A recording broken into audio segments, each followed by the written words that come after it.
let me backtrack a little bit. In 1998, I officially entered the Aikido school, right? It was awesome, but it wasn't for me. And from 1998 to about 2000, I was looking for a martial arts school. I was always fascinated with martial arts. In 2000, I met Shifu Kenny. Shifu Kenny taught E-Twin meditation, Wu Hao Tai Chi, Shaolin Spring Legs, and Qigong. And I started training with him from 2000 to 2001, right? Around this time, I'm becoming a student of Sunnis here, the civilization class, right? And in 2001, Shifu Kenny dipped out to Las Vegas, right? So when he dipped out to Vegas, I was like, I got nobody to train with. And the guy was like, yo, come over to my rest. You know what I'm saying? I'm gonna show you some stuff with the martial arts. I was like, perfect. So we would go to his rest, you know what I'm saying? I remember, you know what I'm saying? He would hook it up with the meal and everything. And we would go to the side of his house and he would teach us, you know, certain animal forms. And that was my first exposure to the Three Treasures Martial Arts Association, was through Sunnis. And then at that time I was going to parliaments, and K. Bourne walked up to me, because, you know, at that time security K. Bourne from? K. Bourne. K. Bourne. K. Bourne from where? Where's he from? He lived originally from here, right? From Mecca. I think or Pilon, yeah. Oh, Pilon, yeah. Okay, I don't know the guy, okay. Yeah, so he walked up to us in security. He walked up to us during the parliament because all the youth were in security at that time, right?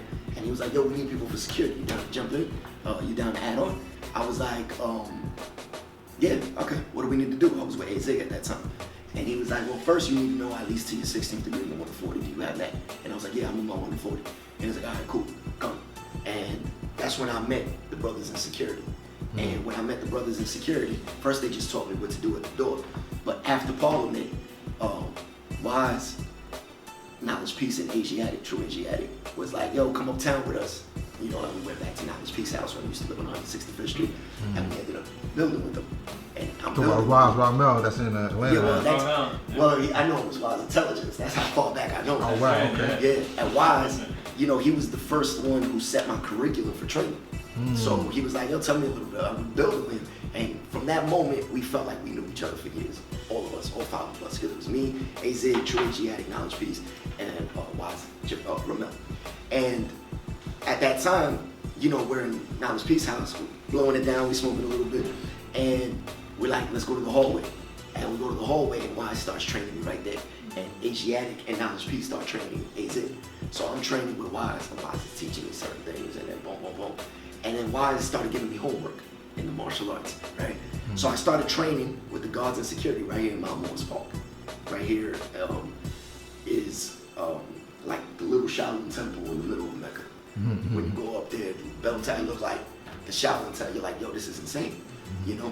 So I felt like I was living a Shaw Brothers film in real life, because we would go and we would meet on Saturday at 12 o'clock. We would train about 8 hours, kid you not, and then we would go and eat afterwards, either at a restaurant, or if we didn't have money to go to a restaurant, we would gather our money together and we would go to somebody's house and cook it.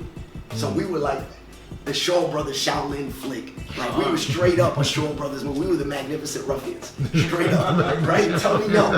We was the 5 deadly villains for real, right? That's and dope. And we would end up going to like either Supreme House, Supreme used to live in Pilon, or we would go to Knowledge Peace House, or we would go to Justice Bourne House on 103rd, or we would go to Knowledge Eternal House all the way down to Medina. Like, we had places to go. And we would gather our food at the house, and even cooking the food was like a martial art. Like, I would be in the kitchen with Knowledge Peace, and while we're cutting shit up, he would be attacking me with the knife. Not fast, but like slow. And we over here sparring and cutting the tomatoes and cutting the lettuce, and I'm over here cooking rice at the time. And we watching a movie. We would stop right here on 125th Street and get the VHS or DVD, and we would get Shaolin vs. Ninja, Enter the 36 Chambers, Shaolin vs. Wu-Tang. We would get one of the movies, and it would be playing in the living room, and we would go, and one of the guys would have a martial arts book, right? Because we would go to Chinatown as well, and we would get, like, you know, the history of Qigong. And so you see guards reading a martial arts book, guards watching the Shaw Brothers thing, guards sparring in the living room, 2 guards cooking in the kitchen and sparring at the same time. Yeah, and That's we didn't.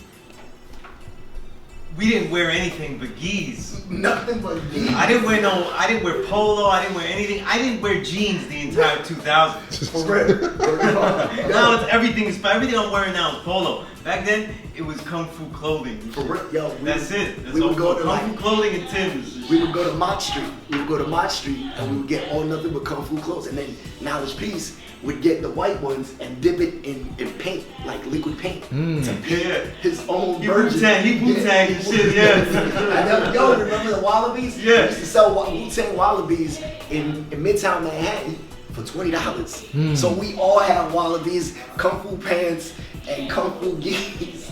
You know what I mean? And that was life at that time. And then that's when Kate Warren, I remember Kate Warren grabbed me up and was like, yo, let's go meet Bobby. Have you met Bobby yet?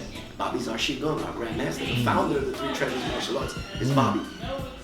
And I'm now hearing more of Knowledge Eternal's interviews. So I'm hearing Bobby's history. So I'm not really gonna touch that because Knowledge already touched that history. You know what I'm saying? Right. So I'm just touching the history of how I came into it and how it became a cult. Like we be like not in a negative term. We were 30 deep, 30, 40 deep. Like with Kung Fu gis, vegetarian, vegan, fasting, reading Kung Fu books, practicing and training in Kung Fu at Mount Morris, going to Bobby House and training over there. And it became like a way of life for real. If Mecca did this.